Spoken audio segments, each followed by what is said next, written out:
ஹரி ஓம் மகாகாளி. ஜோதிடர்களால் வாழ்ந்த குடும்பங்கள் ஏராளம் ஏராளம்,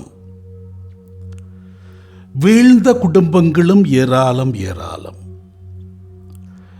நாளை நடக்க இருப்பதை எடுத்துரைக்கக்கூடிய ஒரு அதி அற்புதமான கலையில் ஜோதிடக்கலை பிரதானமாக விளங்குகிறது. அந்த ஜோதிடக்கலையை சார்ந்திருக்கக்கூடிய ஜோதிடர்களுடைய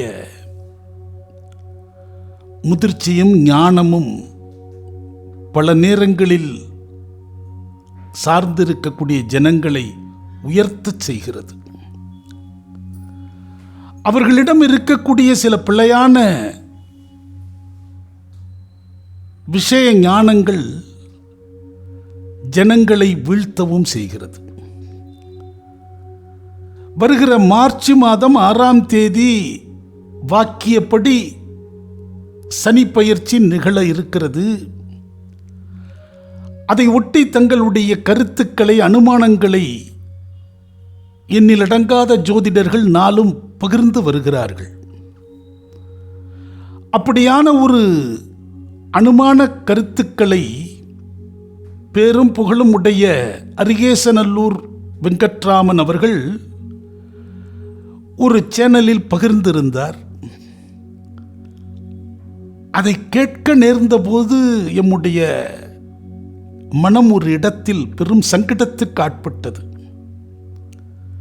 ஒருவித அசுசை உணர்வுக்கு ஆட்பட்டேன். எத்தனை வயது முதிர்ந்த அனுபவம் நிறைந்த ஒரு பெரியவர் இத்தகைய ஒரு பிழையை செய்கிறாரே என்கிற ஒரு பதைப்பு ஏற்பட்டது. அப்படி என்ன செய்து விட்டார்? சனி பயிற்சி குறித்தான செய்திகளை பேசுகிற போது அரிகேசநல்லூர் என்கிற அவருடைய சொந்த ஊரில் இருக்கக்கூடிய ஆலயத்தின் பெருமைகளை கூறுகிறார்.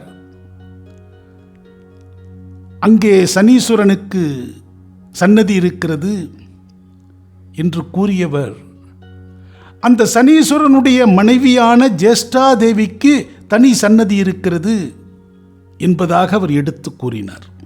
அப்படின்னா சனியுடைய மனைவியான ஜேஷ்டா தேவி தன்னுடைய குழந்தை மாந்திய மடியில் உட்கார வச்சுக்கிட்டு இருக்காங்க.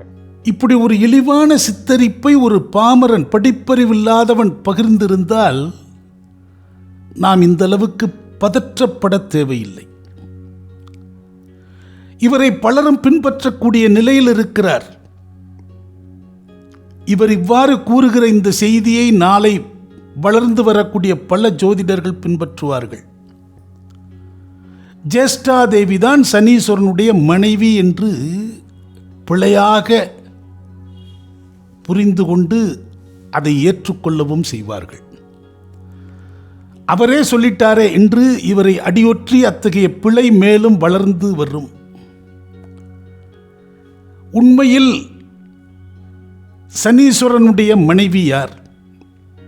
இத்தனை ஆண்டு காலம் இந்த நவகிரகங்களை வைத்து, சனீஸ்வரனை வைத்து தங்களுடைய வாழ்வாதாரத்தை வளப்படுத்தி கொண்டிருக்கிற ஜோதிடராகிய இந்த வெங்கட்ராமனை நோக்கி கேட்கிறேன், இவ்வளவு காலம் சனீஸ்வரனுக்கு மனைவி ஜேஷ்டா தேவி தான் ஜனங்களுக்கு சொல்லி வருகிறீர்களா?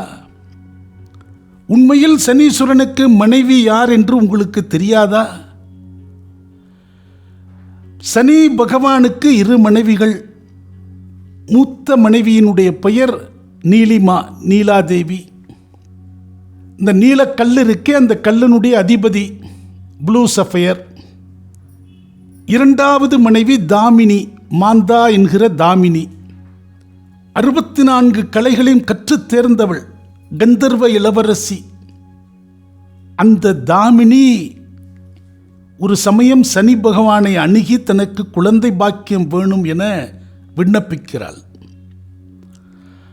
அந்த நேரம் கிருஷ்ண தியானத்தில் ஆழ்ந்திருக்கக்கூடிய சனி பகவான் தன்னை மறந்த நிலையில் இருக்கிறார். தனக்கு முன்பாக தாமினி வந்து நிற்பதை அவர் உணரவில்லை. நெடுநேரம் நின்ற அவள் கடும் கோபமடைந்து இனி உனது பார்வை யார் மீது படுகிறதோ அவர்களுக்கு துரதிர்ஷ்டங்கள் தொடரும் என்பதான ஒரு சாபத்தை தன் கணவனான சனி பகவானுக்கு தந்துவிட்டு மறைகிறாள். இது மார்க்கண்டேய புராணத்திலும் பவிஷ்ய புராணத்திலும் இந்த சனி பகவானுக்கு இருக்கக்கூடிய 2 மனைவிகள் குறித்தான தகவல்களை தந்திருக்கிறது. ஆக சனிக்கு 2 மனைவிகள் என்பது இத்தகைய புராணங்களினுடைய அடிப்படையில் கூறப்பட்டிருக்கிறது. இதில் எங்கேயாவது ஜேஷ்டாதேவி இடம்பெறுகிறதா? மற்றொரு புராணத்தில் சனி பகவானுடைய மனைவிகள் பற்றி கூறப்பட்டிருக்கிறது. அது என்ன புராணம்? பிரம்ம வைவர்த்த புராணம் என்கிற அந்த புராணத்தில் சனி பகவானுக்கு 8 மனைவிகள் இருப்பதாக கூறுகிறது. அந்த 8 மனைவிகளுடைய நாமத்தையும் எவர் ஒருவர் ஜெபிக்கிறாரோ அவருடைய வாழ்வில் சனி தோஷம் விலகும் அல்லது அதனுடைய வீரியம் அடியோடு குறைந்துவிடும் என எடுத்து கூறுகிறது. அந்த 8 தேவியர்களுடைய நாமங்களையும் ஒரு மந்திர பாவத்தில் அது வடிவமைத்தும் தந்திருக்கிறது. சரி, அந்த 8 மனைவியர் யார்? அவர்களுடைய பெயர்கள் என்ன? துவாஜினி, தாமினி, கங்காளி, கலகப்பிரியா, கண்டகி, துரங்கி, மகிஷி, அஜா.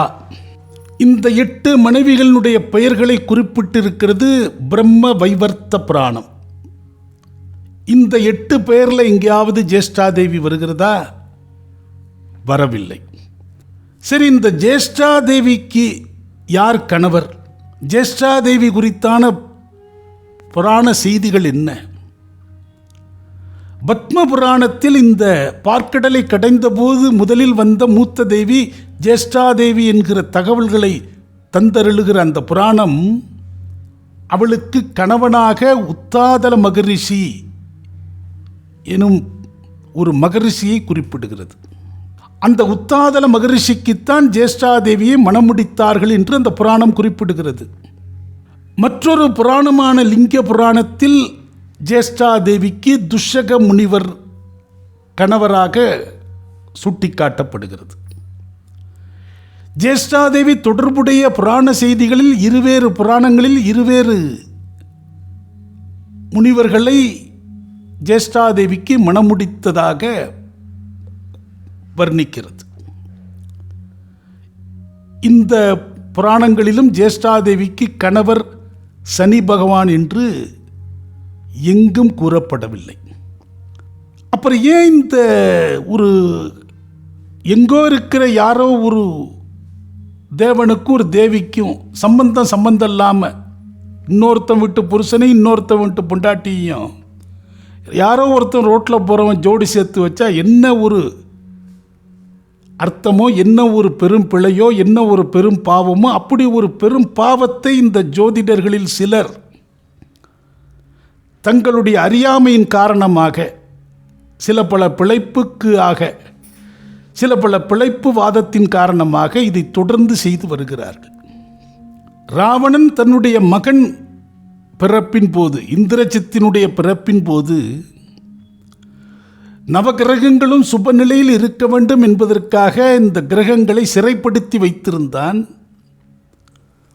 அப்படியான ஒரு நிலையோடு இந்த பிள்ளை பிறந்து விடக்கூடாது, அது பிரபஞ்ச கேடாக அமைந்துவிடும் என்கிற பெருவுணர்வோடு இந்த சனி பகவான் நாரதனுடைய வழிகாட்டுதல் படி தன்னுடைய ஒரு காலை சிறைக்கு வெளியே வைத்தபோது ராவணன் அந்த பாதத்தை வெட்டுறானான்.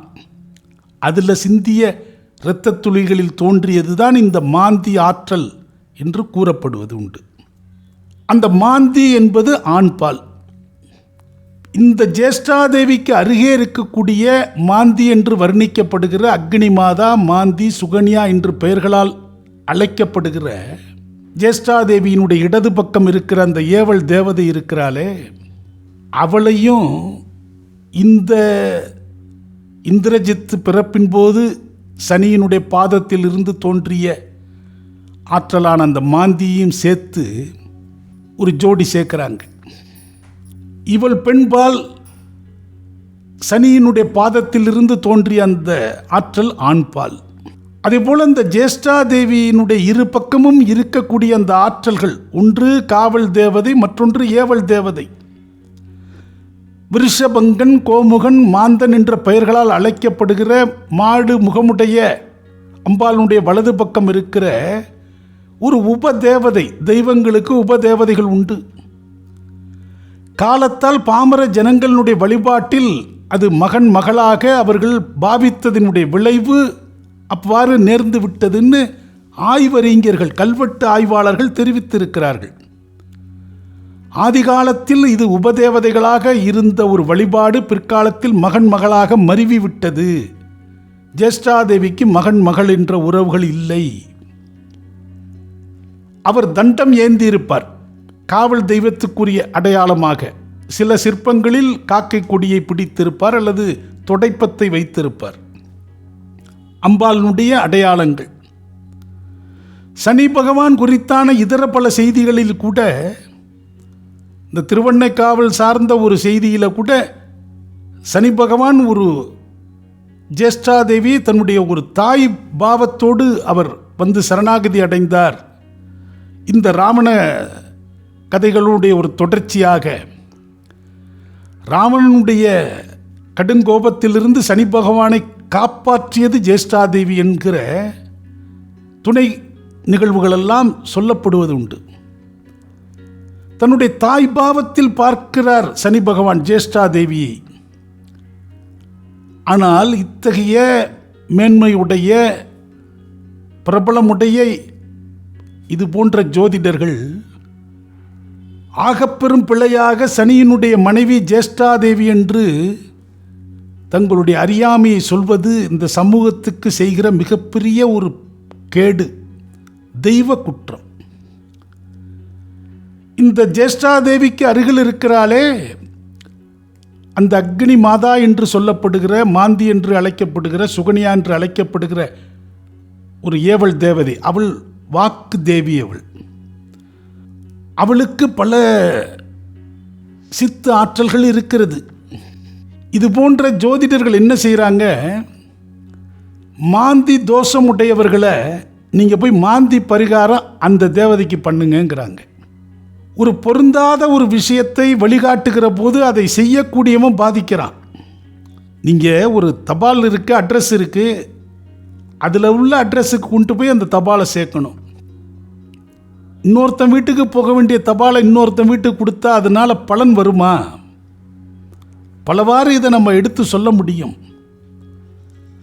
மாந்திக்கான பரிகாரங்கள் ஜேஷ்டாதேவியோடு சம்பந்தப்படுத்தி செய்வது அத்தனையும் ஒரு பெரும் பிழையான பரிகாரம். அது எதிர்பலனை தரக்கூடிய பரிகாரம். ஜேஷ்டாதேவியை ஒரு துரதிர்ஷ்டத்தின் தெய்வமாக சிறுமைப்படுத்தி பன்னெடுங்காலமாக இந்த சமூகம் நடத்திவிட்டது. ஆனால் அது நிஜமல்ல. அனுதினமும் அடியனுடைய மனையில் வைத்து வழிபடக்கூடிய ஒரு பிரதான தெய்வமாக இருக்கிற அந்த ஜேஷ்டாதேவியினுடைய பேராற்றலை அடியேன் பரிபூர்ணமாக உணர்ந்தவன். அந்த அடிப்படையில் சொல்கிறேன், ஜேஷ்டாதேவியை சிறுமைப்படுத்துகிற சொல்லோ செயலோ ஏதோ ஒரு வகையில் படுத்துகிறவர்களுடைய சொல் பலிதத்தை பாதிக்கச் செய்துவிடும். ஹரி ஓம் மகா